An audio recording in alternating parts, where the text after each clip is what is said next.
Assalamualaikum warahmatullahi wabarakatuh. Alhamdulillahirabbil alamin wassalatu wassalamu ala asrofil anbiya'i wal mursalin wa ala alihi washabbihi ajmain amma ba'du. Jamaah Masjid Al-Muhajirin yang dirahmati Allah Subhanahu wa taala, pada kesempatan pertama dan yang utama, marilah kita panjatkan puji syukur dan kehadirat Allah Subhanahu wa taala yang telah memberikan kita nikmat Islam serta nikmat kesehatan sehingga kita dapat berkumpul pada malam hari ini untuk melaksanakan sholat tarawih berjamaah serta sholat serta salam semoga selalu tercurah nikmat kepada junjungan kita yakni Nabi Muhammad SAW serta keluarganya dan para sahabat. Semoga kita semua yang hadir pada malam ini mendapat syafaat memberi beliau akhirnya berjamaah nanti. Amin.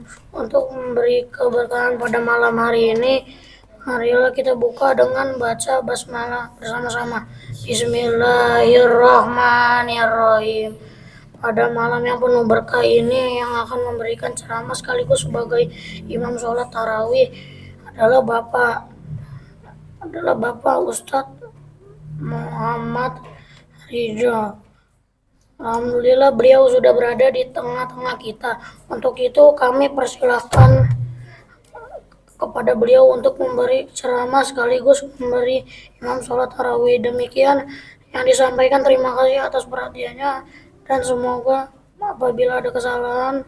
Assalamualaikum warahmatullahi wabarakatuh. Assalamualaikum warahmatullahi wabarakatuh. Alhamdulillahi wa kafa. Wassalatu wassalamu ala nabiyil mustafa wa ala alihi wa ashabihi ahli sidqi wal wafa. Amma ba'du fa ya ibadallah usi nafsi wa iyyakum bittaqwallah wa ta'atihi la'allakum turhamun.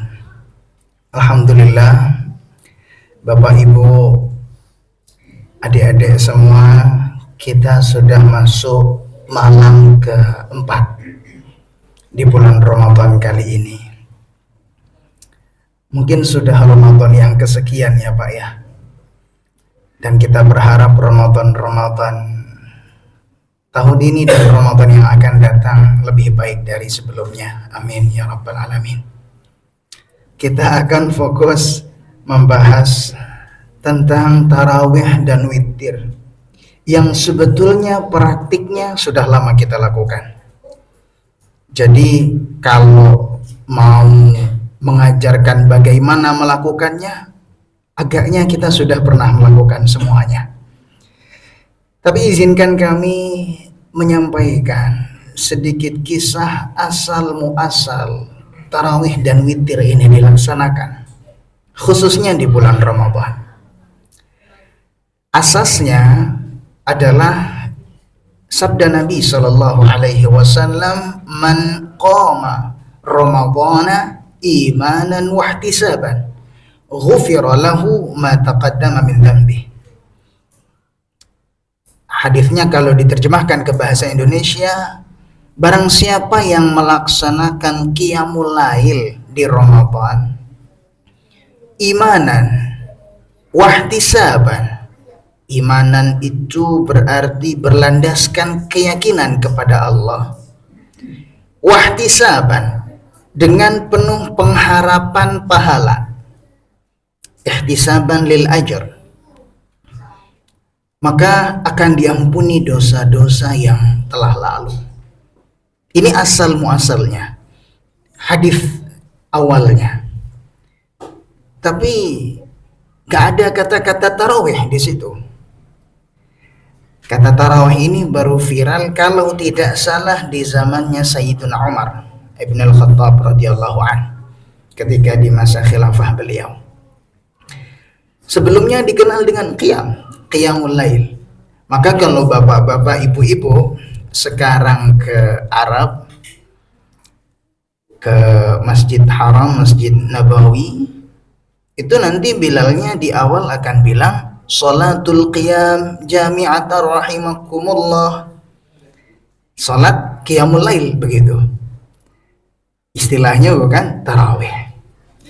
Tapi tetap tarawih merupakan istilah yang syar'i karena khilafah Umar melakukan itu. Lantas gimana asal mulanya? Jadi ketika datang bulan Ramadan, sebetulnya sejak mulai bulan Rajab, Sya'ban, itu Nabi sudah memperkuat ibadah. Syadda mi'zarahu, kalau bahasa kita itu ikat pinggangnya dikencangkan, artinya menseriusi ibadah, lebih serius dalam beribadah. Sedekah makin banyak, puasa makin rajin begitu. Sampai nanti di pertengahan Sya'ban baru puasa beliau rem. Kemudian di Ramadan makin rajin Nabi sholat. Sampai dikisahkan dalam satu waktu malam-malam Ramadan Nabi sholat di masjid.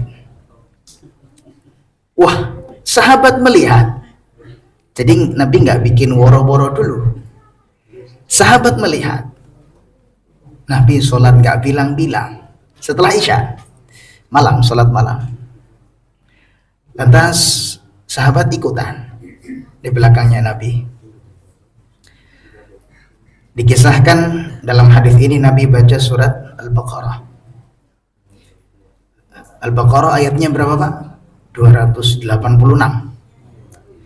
Bayangan sahabat 100 ayat sudah ruku tuh.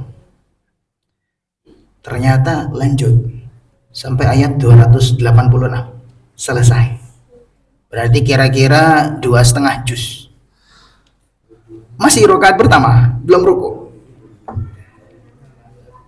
Sahabat kira Ansurna 'alal qaumil kafirin, kirain ruku.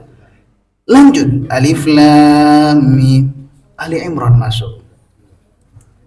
Oh, selesai. La'allakum tuflihun, kirain ruku. Lanjut An-Nisa. Selesai An-Nisa baru Nabi ruku. Kira-kira 5 juz, 4 halaman tuh Pak. Mau dicoba malam ini? Besok nggak ada yang hadir lagi itu. Tapi itulah sahabat kita, Masya Allah, ingin meneladani Nabi. Meskipun langsung, Masya Allah, Nabi itu. Nabi kalau sholat malam Pak, kalau qiyamul lail bengkak kakinya. Dikisahkan sama istrinya Sayyidah Aisyah. Bengkak. Jadi Aisyah pernah sedang tidur kok Nabi nggak ada di sebelah. Diraba-raba, kemana ini? Kan gelap, penerangan nggak kayak kita sekarang. Kena kakinya Nabi, bengkak. Sampai-sampai ditanya Aisyah, ya Nabi, bukankah engkau Nabi? Dosamu yang telah lalu dan yang akan datang telah diampuni, surgamu sudah pasti.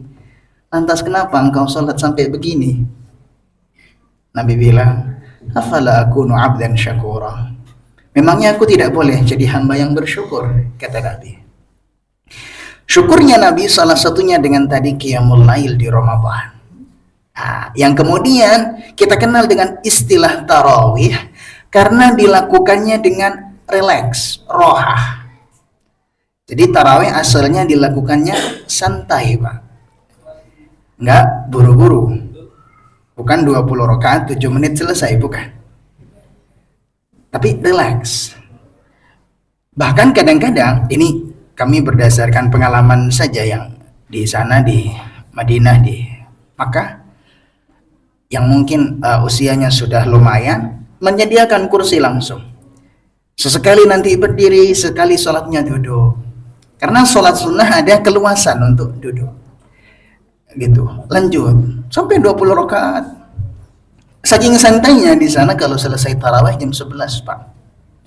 11 malam. Nanti jam 1 mulai lagi kalau 10 malam terakhir tarawih. Tapi Nabi melihat antusiasme sahabat. Hari pertama ada yang ikut, malam kedua ikut lagi. Wah, makin banyak. Akhirnya di malam ketiga atau malam keempat kami lupa, Nabi nggak hadir.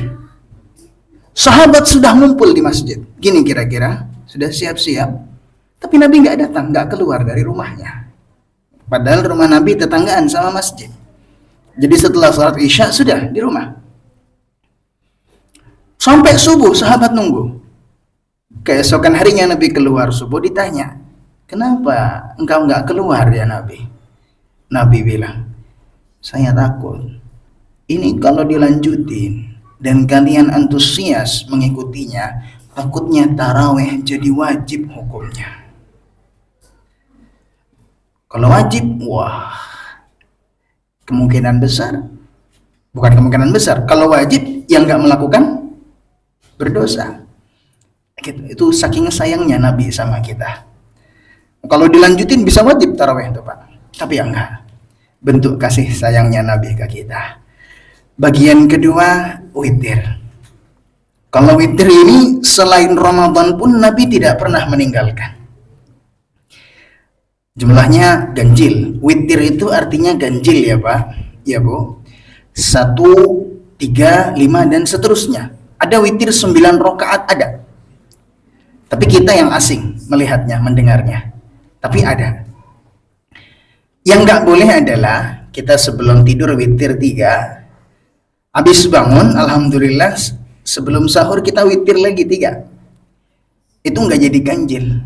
3 tambah 3, 6. Genap jadinya. Gitu. Jadi ulama-ulama menyarankan kalau witir semalam sekali aja. Nggak usah double. Gitu. Jadi kalau nanti misalnya ada niatan untuk qiyamul lail lagi di malam hari setelah bangun, maka silahkan, tapi nggak usah tambah witirnya kalau sudah witir sama imam. Atau dipilih nggak apa-apa, nggak witir di sini, nanti witirnya setelah bangun tadi nggak apa-apa. Gitu. Tapi witir saking nggak pernahnya Nabi ninggalin, ada madhab fikih yang mewajibkan witir. Madhab Hanafi bilang bahwa witir itu wajib, meskipun sebenarnya wajib dan fardu di madhab Hanafi beda sama kita di madhab Syafi'i. Tapi saking nggak pernah Nabi meninggalkan witir, maka diwajibkan sama madhab Hanafi. Jangan sampai kita rajin meninggalkan witir itu dianggap yang fasik sama madhab Hanafi itu. Gitu. Apa kesimpulan yang bisa kami ambil? Bahwa tarawih dan witir itu dihadirkan oleh Allah sebagai pelipur kita setelah sesiangan berpuasa. Siang sudah capek kita tahan lapar dan dahaga, malam kita bercengkrama dengan Tuhan kita, makanya rokaatnya seringan-ringannya berapa Pak tarawih biasanya? 8, 11 sama witir. Seringan-ringannya. Biasanya begitu orang-orang. Ada yang 20. Nanti 3 witirnya. Ada ulama yang sholatnya tarawih 40. Tambah nanti witir. Boleh. Yang penting 22. Begitu. Tapi itu bentuk refreshing kita setelah seharian menahan lapar, dahaga, dan nafsu kita. Itu mungkin yang bisa kami sampaikan supaya tarawih dan witir kita ini betul-betul jadi hiburan, bukan jadi beban. Karena Nabi menghadirkannya untuk mengasihi kita, untuk supaya kita ini istirahat. Itu kenapa dinamakan sebagai sholat tarawih. Ini saja Bapak-bapak, Ibu-ibu semua, semoga bermanfaat kultum yang singkat ini. Hadani Allah wa yakum ajma'in, alafu minkum wal afu minni lakum. Assalamualaikum warahmatullahi wabarakatuh.